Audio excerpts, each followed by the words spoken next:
Ideas to reduce unemployment. One video. Now, one of the best things eyenzekayo la eSouth Africa is ukuthi la eSouth Africa sinabantu abaqoqa ulwazi ngeSouth Africa. And amabhizinisi amaningi asebenzisa lolo lwazi lolo ukuze ethole ukuthi yiziphi iy'tolo abangayivula kuziphi iy'ndawo, yabo. Isibonelo nje ngo-Pick n Pay. If ukuthi uPick n Pay usebenzisa i-information ukuze decide ukuthi uzovula uBoxer kuleliya dolobha noma kumele afake uPick n Pay kuleliya dolobha lelo. UCheckers usebenzisa i-information esuke iqoqiwe ukuze athole ukuthi avule uShoprite edolobheni elithile okanye avule uCheckers edolobheni elithile. Nathi ake sisebenzise i-information eqoqwayo uhulumeni ukuze sibone ukuthi yini esingayenza to reduce i-poverty yethu. Okay, okanye unemployment in this case. Now, bafethu uma uya ku-Stats SA, u-Stats SA une-information ethi okay ngicela la it is a typical street elokishini lase-South Africa. Okay, in this case you have imizi ewu-12, 6 ngalana 6 ngalena. Okay, and according to Stats SA, umuzi nomuzi elokishini has an average nkosi yami of abantu about 3.4 phakathi endlini. Okay, kodwa ke let us round off that off to u4 just for the sake of simplicity. Okay, so each of le mizi lena inabantu abawu4 phakathi. Okay, and let us assume ukuthi kule mizi lena enabantu abawu4 phakathi, abantu abawu2 in each of lama household lawa bakwiminyaka yokuthi besebenze. Okay, they are of working age. Now, according to information collected with Stats SA, the unemployment rate in South Africa is at 45.8%, and that means ukuthi uhalf wabantu okufuze ngabe bayasebenza eSouth Africa abasebenzi. Okay, and yilo half walabantu okufuze ngabe bayasebenza okumele sibafake emsebenzini. Lento esizama ukuyenza la. Okay, now we can therefore assume ukuthi njoba imizi iwu12 la, kusho ukuthi each of le mizi lena izoba nomuntu oyedwa ongasebenzi. Okay, now let us move forward. Business Tech enye amaphephandaba alandela ilento lena ama-economic conditions ase-South Africa, uke wavela ne-article lapho khona bathi khona i-median income yase-South Africa u-15,000. Okay, lokho kusho ukuthi uhalf wabantu base-South Africa bahola imali engaphansi ka-15,000, uhalf lo nomunye uhola imali engalena kwa-15,000. Kodwa for the sake of lento lena esiyenza la, let us just assume ukuthi each of le mizi lena ine-income ka-15,000 ngenyanga. Ngike ngadlala ngalokho okubizwa ngama-loan calculators lana ku-internet. Ngathola ukuthi umuntu ohola okanye umndeni one-income ka-15,000 uyaqualifya ukuthi at least uthole i-loan ka-50,000 ebhenki. Now la, right, and thina sithena ile mndeni lena ewulento lena ewu12 la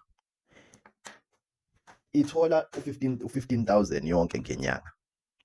So uma le mndeni lena ewu12 ikwazi ukuthola i-loan ka-15,000, ayesihambe siwafuna lama loan nanga, bese siyawahlanganisa. Uma sesiwahlanganisa sisonke siyimizi ewu12, hlangana imali elingana no-600,000. Now bafowethu, lo 600,000 lona esesiwuhlanganisile yiwona-ke manjena esesiwusebenzisa ukuthi number 1 siqashe labantu laba abawu12 abangasebenzi. Number 2, si-increase ama-incomes ethu from lo 15,000 lo by sharing ama-profits from la mabhizinisi esowaqala azobe esetshenzwa yilaba bantu. Number 3, I'm sorry, labantu laba abawu12 futhi bazophinde futhi behole out of lona khuzana lamabhizinisi lawa esowaqala. Ama-residential businesses, amabhizinisi ongawenza usekhaya. Okay, now esokuqala nje ispaza, sidayisa izinto njengamaPakistan. Sesibili, saloon. Easy. 3, phone repair, khanda amafoni. Also ukudayisa izinto zikagesi, oma-globe nani. Abantu bahlale be-extend. Number 4, ibhusha. 5, fruit and veg. Okay, now these are amabhizinisi abekade ekhona lawa emalokishini ase-South Africa.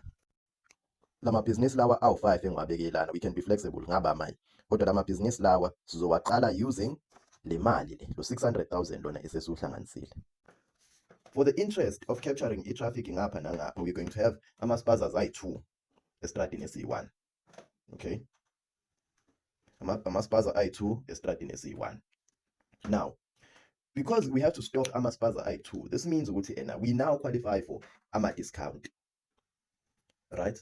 We now qualify from ama-discounting ma-wholesalers, which means ukuthi thina we can buy ilento lena, we can buy istock sethu at a lower price than zonke lezi ezinye iy'paza in the neighborhood outside of lesi strati lesi. You see? Secondly, by adding ama-groceries wethu to the bulk to lama purchases esipaza, it means ukuthi imali esiyispendayo as a community on ukudla, on groceries, sesiyakwazi ukuthi siyehlise because we are taking advantage of the bulk orders we are making for amaspaza. You see? Right, ke ake sifake isaluni la, sifake isaluni lapha. Okay, perhaps maybe sifake isitolo esilungisa amafoni, esidayisa izinto zikagesi laphaya. Right, bese we can now have a butcher.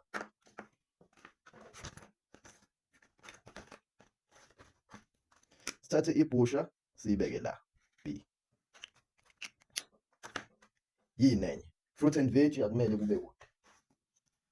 Maybe fruit and veg asimbeke la FV. Right, now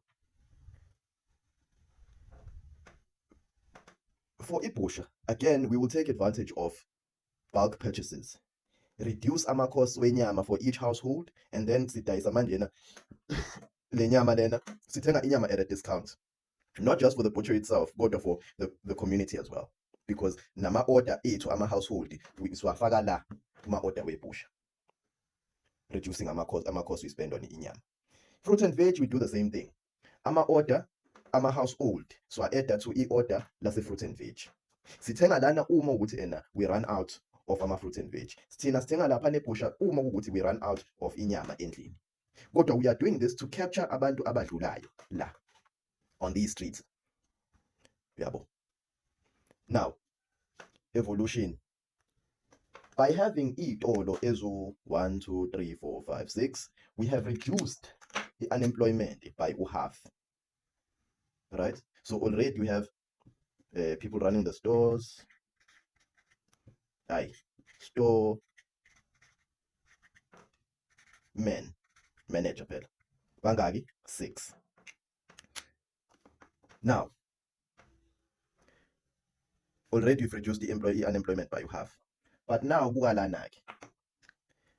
Lesi strati now has a reputation for having ama-business. Okay? And therefore, abantu automatically gravitate towards lesi strati for anything abayidingayo. This opens up opportunities for things like abantu badinga ukulungisela ugesi. Now we can employ umuntu who's going to go around fixing ugesi using ama-products adayisa la and giving abantu who utilize our services ama-discount.